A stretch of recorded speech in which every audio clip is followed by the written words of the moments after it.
Nelson Mandela এক বিস্ময়কর মহামানব, যার জীবনের সেই শিহরণ জাগানো ঘটনা মানুষ বারবার স্মরণ করে। আজকে তারই জীবনের এক শিক্ষামূলক আশ্চর্য ঘটনা বলবো, আর তার শেষে তার মহান 25টি উক্তি এই ভিডিওতে রেখেছি। তো চলুন দেরি না করে শুরু করা যাক। জীবনের সুদীর্ঘ 27 বছর জেলে অতিবাহিত করা নেলসন ম্যান্ডেলা সূর্য কী জিনিস সেটাও চোখে দেখেননি।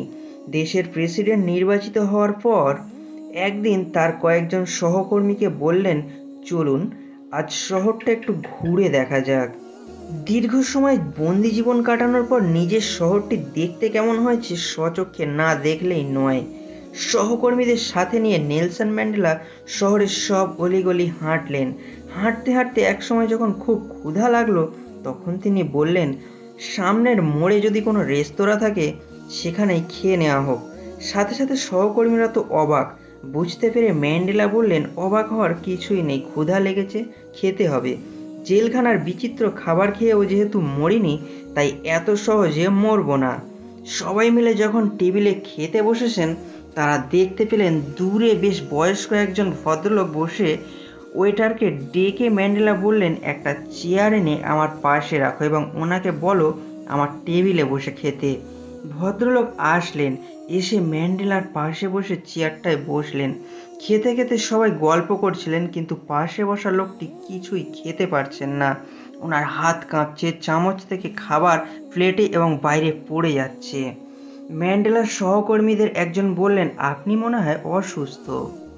লোকটি চুপচাপ রইলেন, কোনো জবাবই দিলেন না। ম্যান্ডেলা নিজ হাতে ওনাকে খাবার খাইয়ে দিলেন এবং ওয়েটারকে ডেকে বললেন, ওনার বিলটাও আমরা পরিশোধ করব। খাবার শেষে সেই বয়স্ক ভদ্রলোক বিদায় নেওয়ার জন্য প্রস্তুত হলেন, কিন্তু সবাই লক্ষ্য করলেন লোকটি ঠিকমতো দাঁড়াতে বা হাঁটতে পারছিলেন না। শরীরের কাঁপুনিটা অনেক বেশি।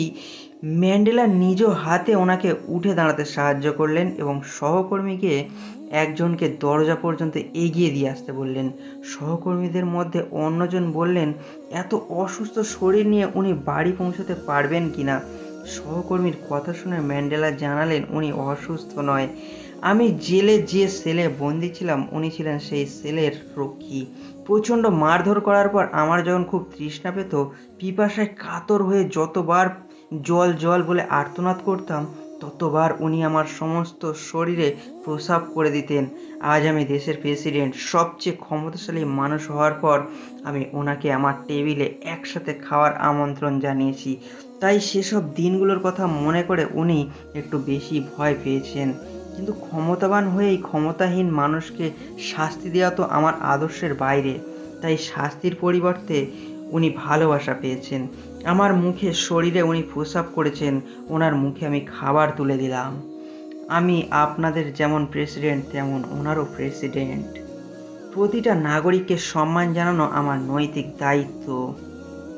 মনে রাখবেন, শুধুমাত্র প্রতিশোধের মানসিকতা একটি সাজানো গোছানো রাষ্ট্রকে ধ্বংস করে দিতে পারে, আর সহনশীল মানসিকতা একটি একটি অগোছালো রাষ্ট্রকে ধ্বংসের হাত থেকে বাঁচিয়ে সুচারু রূপে তৈরি করতে পারে। সাফল্যময় জীবনের জন্য এই নেলসন ম্যান্ডেলার 25টি পরামর্শ। আমাকে আমার সফলতা দ্বারা বিচার করো না, ব্যর্থতা থেকে কতবার আমি ঘুরে দাঁড়িয়েছি তা দিয়ে আমাকে বিচার করো। তুমি যদি সত্যিকার অর্থেই শান্তি চাও, তোমাকে তোমার শত্রুদের সাথে কাজ করতে হবে, তাহলেই সে তোমার সহকর্মী হতে পারবে। যদি তুমি কারোর সাথে তোমার ভাষায় কথা বলো, তার কাছে যেতে পারবে। যদি তার ভাষায় কথা বলো, তাহলে তার হৃদয়ে প্রবেশ করতে পারবে। কেবল মুক্ত মানুষই আলোচনায় বসতে পারে, বন্দিরা কখনো চুক্তি স্বাক্ষর করতে পারে না। আমি সাধু নই, তবে যদি সাধুকে এমন এক পাপী হিসেবে বিবেচনা করো যে সৎ হওয়ার জন্য তার চেষ্টা চালিয়ে যাচ্ছে, তাহলে আমি তাই। ঘৃণা নিয়ে কেউ জন্মগ্রহণ করে না। পৃথিবীর প্রতিশোধ গ্রহণের মাধ্যমে আপনি যতটা অর্জন করতে পারবেন, তার চেয়ে ঢের বেশি অর্জন করতে পারবেন ক্ষমা প্রদর্শনের মাধ্যমে। আমি বর্ণবাদকে ঘৃণা করি, কারণ এটা একটা বর্বর বিষয়, তা সে কালো বা সাদা যে কোনো মানুষের কাছ থেকে আসুক না কেন। সবসময় যতক্ষণ না কাজ সমাধান হচ্ছে ততক্ষণ পর্যন্ত তা এক অসম্ভব বিষয় বলে মনে হয়। শিক্ষা হচ্ছে সবচেয়ে শক্তিশালী অস্ত্র, যার মধ্য দিয়ে পৃথিবীকে বদলে ফেলা যায়। বলা হয়ে থাকে যে সত্যিকার অর্থে কেউ একটি জাতিকে জানতে পারে না যতক্ষণ না কেউ একজন এর কারাগারে বন্দি থাকে। সম্মান তাদের প্রাপ্য যারা কখনো সত্যকে পরিত্যাগ করে না, এমনকি যখন পরিস্থিতি অন্ধকারাচ্ছন্ন এবং বেদনাদায়ক। একটি মেধাবী মস্তিষ্ক এবং ভালো মনের সমন্বয় সবসময় দুর্দান্ত একটি চিন্তাশীল মাথা ও একটি ভালো হৃদয়ের দারুণ সমন্বয় হতে পারে। কিন্তু সেই সঙ্গে যখন একটি শিক্ষিত কণ্ঠ বা কলম যোগ করা হয়, তখন তা হয়ে ওঠে অসাধারণ সমন্বয়। ভিডিওটি কেমন লাগলো অবশ্যই একটি কমেন্ট করে জানাবেন। চ্যানেলটি সাবস্ক্রাইব করে সঙ্গে থাকবেন।